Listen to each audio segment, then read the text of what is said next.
درود و ارادت خدمت همراهان کانال پارسکورد. امیدوارم که هر جا که هستید حال دلتون عالی باشه.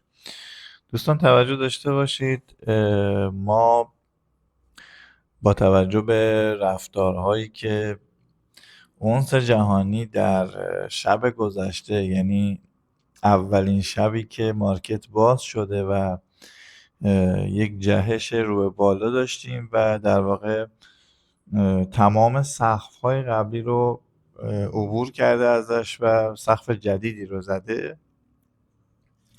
با توجه به اینکه حالا اونس میتونه خب در یک کانال سعودی به اعداد و لول های بالاتری برسه، ما دنبال یک نقطه خوب هستیم برای خرید و یک نقطه خوب هستیم برای فروش. من یه سری نواحی کلیدی رو خدمتتون عرض میکنم که این رو اگر تمایل داشته باشید میتونید روی چارتاتون داشته باشید و نسبت به این نواحی اقدام به خرید یا فروش مناسب بکنید. عرض کنم خدمتتون که با توجه به آن چیزی که ما در این چارت داریم میبینیم، خب از دیشب یک حرکت بسیار صعودی قوی رو داشتیم و اون تمام سطوح و سقف‌های قبلی رو کلا شکونده به بالا رفته. عددی که دیده 4420 بوده.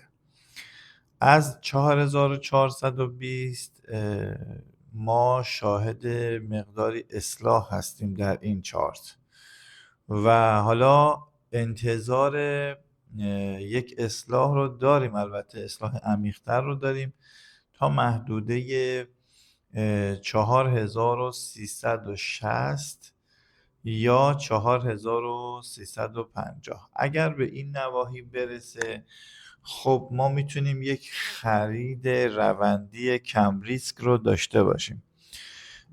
اونس اگر بخواد به این نواحی برسه، این خطوطی که من در چارت گذاشتم و شما میتونید کاملا اعدادش رو هم ببینید، اونس در ابتدا در محدوده 4360 بچه ها میتونه یک استوپ داشته باشه، یعنی عکس به بالا رو ما میتونیم اینجا پیدا بکنیم درش.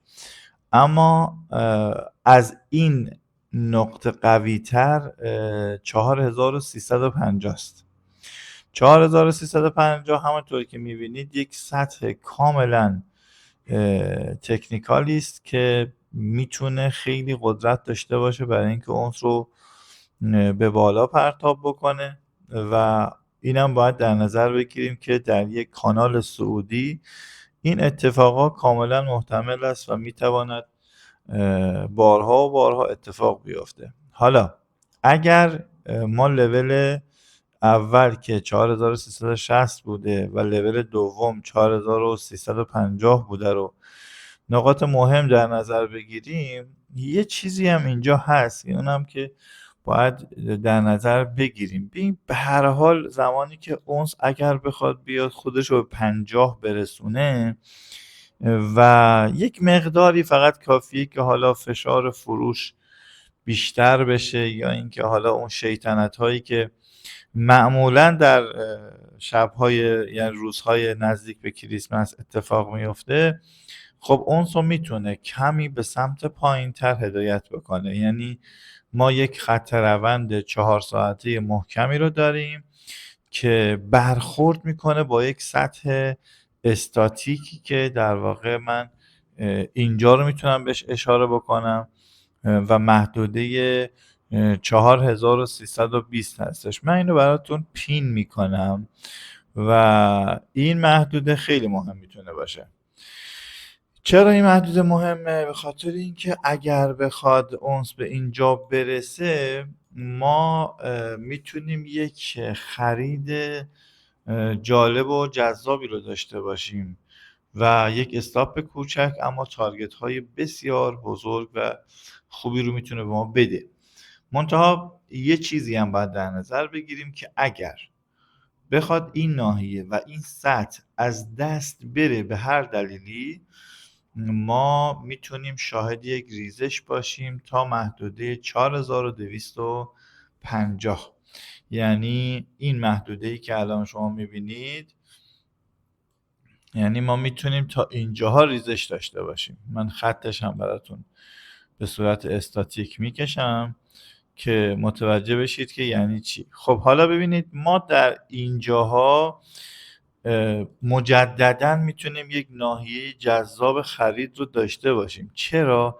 به خاطر اینکه اینجا هم یک کف کانال 4 ساعته صعودی هستش که در گذشته ما داشتیم، منتها چون صعود یک مقداری زاویه تندی داشت به سمت بالا، ما یک کانال جدیدتری رو براش طراحی کردیم که طبق اون داره حرکت میکنه. ولی شما باید این رو در نظر بگیرید که با از دست رفتن سطح 4320 دیده شدن این نواحی کاملا محتمل هست. خب دوستان، این نواحی که من اعلام کردم برای خرید جای جذاب و خوبیه، میتونید ازش استفاده بکنید و امیدوارم که همیشه پرسود باشید. شما رو به خدای مهربان میسپاریم. انشالله که باز هم حالا اگر تغییراتی من در این چارت دیدم یا نقطه ورود مناسب، انشالله میتونم سریعا با شما به اشتراک بگذارم و ازش استفاده بکنید. خدا نگهدار.